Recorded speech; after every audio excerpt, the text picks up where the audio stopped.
I sold my company for $36 million and decided to celebrate with my son and his wife. I booked a table at tea, the most luxurious restaurant in town. When they went out to dance a slow song, a guard came over and said to me, "I saw her put something in your coffee." 15 minutes later, I moved in a way that made her turn pale. I thought the first toast after a $36 million exit would taste like relief, not metal. The city lights below my window table should have softened me, yet a single quiet warning in a velvet-roped room turned celebration into a countdown I couldn't ignore. You're watching Revenge Files. Subscribe for a new twist daily. A string quartet eased into a slow standard as my son, Liam, led his wife to the small dance floor. The room at Vellum felt like a movie, linen gleaming, servers moving like choreography, skylines stretching past Lake Austin, couples holding secrets in their expensive silence. A guard with a coiled earpiece hovered near the hostess stand. He glanced at me, nodded once, then altered his route, as if changing his mind about nothing. He stopped at my shoulder, respectful and steady. "Ma'am," he said in a low voice that didn't ripple the tablecloth, "I saw her put something in your coffee." My cup sat an inch from my hand, steam thinning into the room's air. The surface reflected the light like a dark coin. I didn't touch it. "Are you certain?" I asked. "I am," he said. "I was walking in with a delivery from the kitchen." She reached over your cup with her back to the room, unmarked capsule. She twisted it and emptied it. "The camera over your table is at a bad angle, but the camera over the hallway caught her hand. I told my manager, if you want we can lock the cup down. Don't drink." He shifted, eyes moving once toward the dance floor. "Name's Darius. I had spent 15 years building Tilthlink, a logistics platform that quietly stitched together farms, warehouses, and grocery chains. I'd done it from a spare bedroom, then from a single desk in a co-working space on East 6th, then from a floor with a view. I could measure a load in motion across the country. I could price risk in my sleep. But I had never thought about risk settling in a porcelain cup at a white tablecloth. I watched my son turn with Sloane, her dress throwing off light like a prism. She laughed up at him, the practiced openness that had charmed me the first summer he brought her by for barbecue and board games. The polish looked the same tonight. But polish is just a finish. Sometimes it seals and rot. "Lock it," I said, "and keep an eye on them until they come back." Darius lifted the cup with 2 fingers on the saucer, careful as a surgeon. He slid into the kitchen, murmuring to a manager with a silver tie bar. My heart didn't pound. It did something stranger, like a door shut in my chest and the hallway behind it grew calm. I texted Nathan, my corporate attorney and oldest friend, emergency, at Vellum, possible adulteration of drink, need preservation letter for footage tonight. Call now. But then I turned my phone face down and breathed. If this was true, hope in me would be a liability. I needed procedure, not belief. I needed the steps. 15 minutes later, Liam and Sloane drifted back to the table, flushed from the dance and wrapped in the self-satisfaction of young people moving inside a perfect scene. The guard and the manager had not returned yet. My coffee had been replaced with a twin, untouched, delivered by a server with a neutral smile. I looked up and smiled at them both. "To family," I said. I lifted the cup as if to sip, then paused, as if considering sweetness. Sloane sat, smoothing her skirt. She reached for her water, then for the dessert menu, then for her phone, face lit with the little blue square of her life. I let the cup hover near my mouth. I turned my wrist, watched the coffee tip toward the rim, as if gravity could carry it to my lips, and then I moved, just a quarter inch, enough to offer the cup toward her with a genial little nudge that looked like generosity. "Try mine first," I said lightly. "Tell me if it's too bitter." Her mouth opened, then closed. Color left her. It was a physical subtraction, as if a dimmer slid down. She held the smile too long and too tight. "Oh," she said, breath too thin.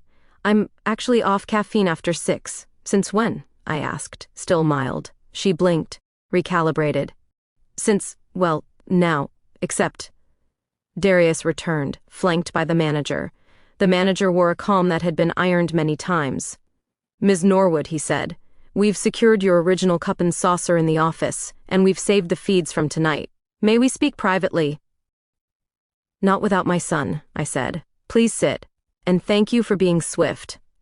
Liam looked from the manager to me, confusion gathering like a storm that hasn't decided where to break. Mom? I didn't look at Sloane. We're going to call 911, I said.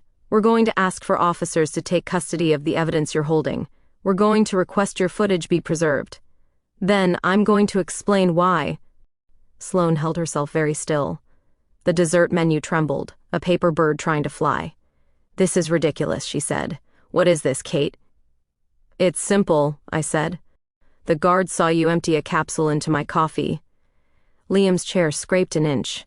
What? He half laughed. No, she wouldn't. I'm calling, I said to the manager, and he nodded. The room stayed beautiful. The quartet shifted to something bright and forgettable. Someone at the bar told a big story with his hands. My phone pressed cool against my ear while I kept my eyes on my son. 911, what's your emergency? I need officers at Vellum on Lavaca, I said. I'm at a table on the north wall. Security reports my drink was adulterated by a female guest while I was seated. The cup is secured. I'd like evidence taken and a report filed. Are you safe? I am. While we waited, I told the manager I would email a preservation letter within the hour. Nathan finally called back. I answered with 3 words, record and listen. He did. I spoke my name, the date, September 7th, 2025, and the time, 8:47 p.m. and the outline of what had happened. He dictated a 1-page letter into my ear. I wrote it out in notes, copied it into email, BCC'd him, and sent it to the manager at 9:13 p.m. because timestamps become facts when everything turns to fog. But then, the part that hurts most isn't the event, it's the pivot point. The exact second you realize the person you let into your kitchen would carry a secret vial past your sink. You rewind your memory, looking for tells. You remember a question about the trust. You remember a too eager offer to help with post-closing paperwork. You remember how she had wandered through my office in July, fingers trailing over framed patents while I was on a call, setting her iced tea beside my open laptop. 2 Austin officers arrived, businesslike, notebooks out. They took statements from me, Darius, the manager, and a server who had seen Sloane reach across the table but hadn't realized what she was doing. The officers photographed the cup and saucer, bagged both, and initialed the seals. They asked if I needed medical attention. I did not. I had not taken a sip. Sloane offered her own narrative, bright and pierced with giggles, like a calendar influencer doing damage control. I was trying to be helpful, she said. She always says the coffee here is too strong. I carry these herbal dissolvables, magnesium, you know. They're great for stress. What brand? The officer asked. She named nothing. I think I threw the packet away, she said. They asked for her purse. She handed it over with a hard swallow. Inside, nestled between a lipstick and a loyalty card, lay a small amber pill bottle with no label, cotton threaded into its throat. It was not magnesium. They photographed it in the bag, then asked for permission to take it. She looked at Liam. Liam didn't meet her eyes. She said yes. We all kept our voices low. The room kept moving. The quartet kept playing. The officers asked if I wanted to press charges. I want you to take the evidence, I said, and I want the lab to tell me what it is. I'll make decisions when facts arrive. When they left, I asked the manager for my check. He insisted on comping everything. I insisted on paying. The math of dignity felt important. When the bill came, I added a tip that matched my gratitude and a note for Darius to see me before he went off shift. We stepped out into the night. The air smelled like heat coming off stone. Sloane touched Liam's arm. This is insane, she said. Why are you letting her? I'm letting the lab, I said. Not me. Mom, Liam said quietly, still not looking anywhere that would cost him. Could we just go? We can, I said. And you can stay at your own place tonight. He flinched. She didn't. We'll see, I said. Except. At 11:06 p.m., my phone buzzed. Bank Fraud Department. Ms. Norwood, this is Mira from First Republic Security Team, the woman said. We're calling to verify a $1.2 million outgoing wire requested by fax 20 minutes ago from your family trust to a Delaware account. The signature appears to match yours, but the fax cover and letterhead looked different from your prior requests. No wire, I said. Hold it, flag it, lock the trust. My voice was flat. Please note this incident number with it. I gave her the Austin PD case number. I sat in my car with the doors shut and the engine off. The skyline glittered like a problem you could only see out of the corner of your eye. I called Nathan again. Add the bank to the preservation chain, I said. We have a second front. I'll draft a temporary restraining order, he said. We'll seek a temporary injunction barring any contact with your accounts by Sloan or anyone acting for her. Hearing by Friday if we push. Push, I said. I slept 2 hours, then none. Morning slid in like a dull blade. I made coffee at home and drank it with my eyes open. The day smelled like paper and toner and the faint tang of metal. Over eggs I couldn't taste, I wrote down everything I could prove. The sale closing on August 28th, the champagne toast with my small team, the way Sloane's questions had turned specific in the last week. What bank, what kind of trust, whether Liam would be on it now that you're liquid. I wrote down the day she'd stopped by with takeout and asked for the Wi-Fi password while I was on a due diligence call. I had nodded and kept talking. My fault. I had left my laptop open with a spreadsheet tab peeking out, named like a quiet door, trust disbursement. Schedule 2Q4. By noon, Nathan had a judge. A hearing set for September 12th. We filed a petition, a venue request, and a 2-page declaration with photographs of the cup and a copy of my preservation letter. I sent a courier with a courtesy copy to Vellum. I sent flowers to the manager. I sent a gift card to Darius with a handwritten thank you, because leverage is not only digital. But then, Liam called. He didn't ask how I was. She says it was magnesium, he said. She says this is you, power tripping because you think she's after your money. Does she want to take a voluntary urine test? I asked. Silence scratched the line. What does that have to do with anything? Consider what alprazolam does, I said. If she handled it often, she might show traces. But I'm not your detective, I'm your mother. You know how I move when something is wrong. I don't yell, I document. I know, he said, the words small. She says you hate her. I wanted to love her, I said. I wanted you both held by something solid. He didn't respond. We sat in the space between us, measuring it by breath. The lab results arrived on September 19th. The report didn't care about our feelings. It spoke in absorption spectra and matched peaks. It used a word that made my throat go cold. Benzodiazepine. A specific one, common, cheap, effective at lowering resistance, especially with alcohol. The amber bottle in her bag held the same. The coffee had enough to make me pliable and unfocused, not dead. Pliability is a thief's favorite state. Nathan added the lab report as Exhibit C. Exhibit A was the itemized check and the seating chart. Exhibit B was the preservation letter and an email reply from the manager confirming the footage had been saved. Exhibit D, pulled by a forensic tech I hired on retainer for $8,200, was a packet of metadata showing that Sloane's phone had searched how long until drug name kicks in coffee at 6:14 p.m. the night of our dinner. The tech had captured a deleted search recovery from her iCloud backup.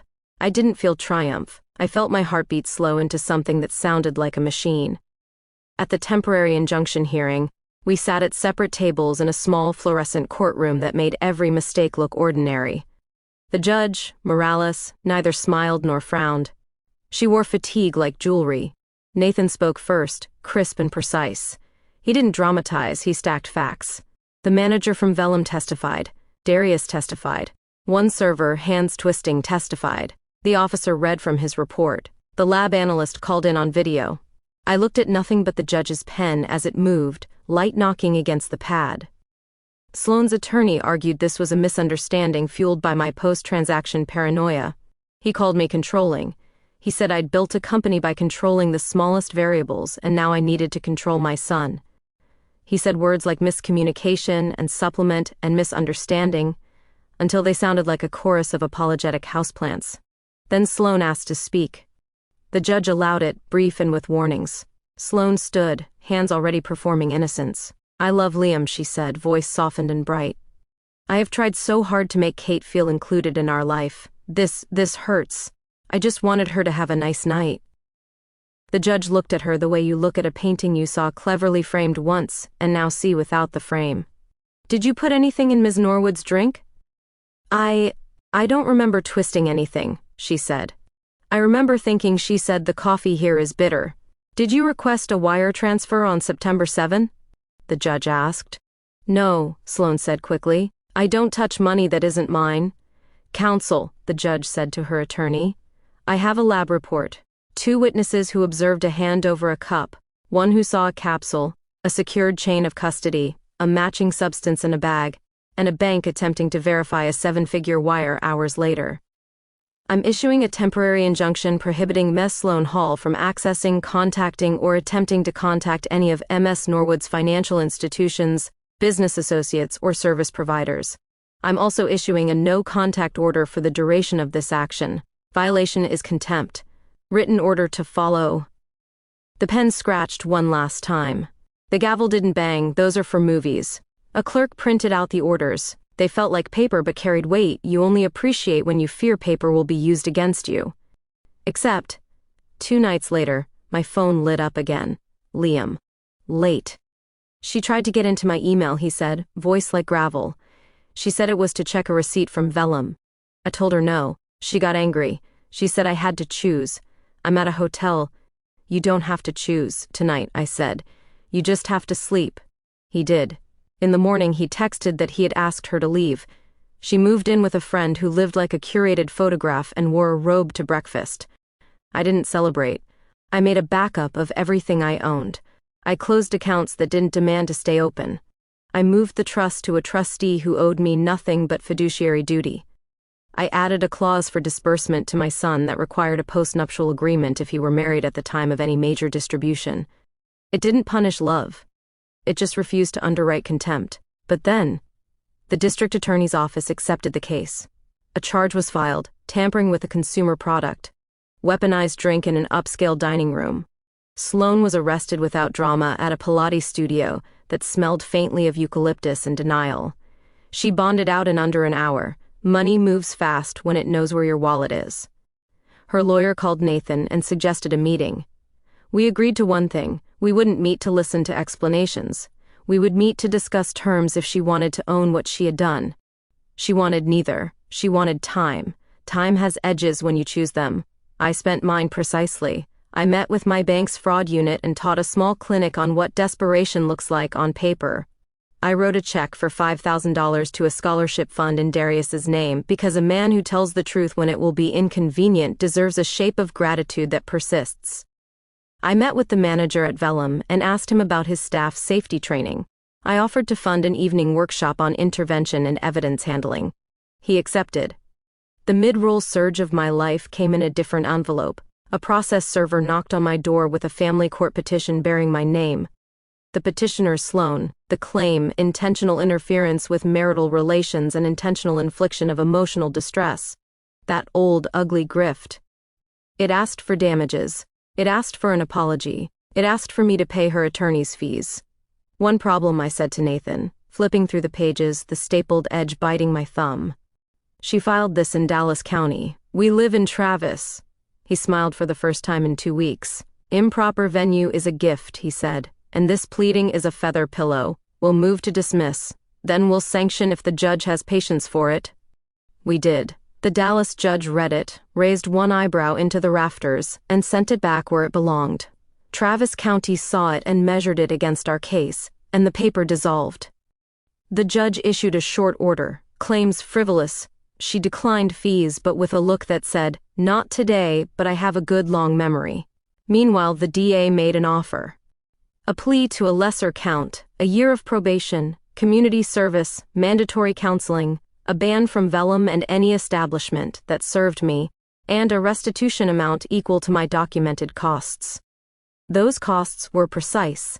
$8,200 attorney retainer for the forensic team, $1,740 courier and lab liaison fees, $612 for certified copies and transcriptions, and the $1,200 in staff time I had paid a paralegal to assemble exhibits, at my own insistence. Numbers aren't emotions. They are the architecture. Emotion must live inside when you expect to build anything stronger than what hurt you. Sloane took the deal. She stood in a smaller courtroom with the same fluorescent mood and said the words that keep a system moving. Guilty, Your Honor. The judge repeated the terms. The clerk tapped the keys. The law, imperfect, slow, not designed for perfect stories, did the only thing it could do. It recorded the fact that something like truth had been spoken out loud where other people could hear it. After the plea, Liam met me by the courthouse fountain. He looked older in the way that isn't about lines but about how your eyes decide where to rest. She said you set this up, he said, tired. I didn't, I said. I just didn't drink. He nodded, then made a sound halfway between a laugh and a groan.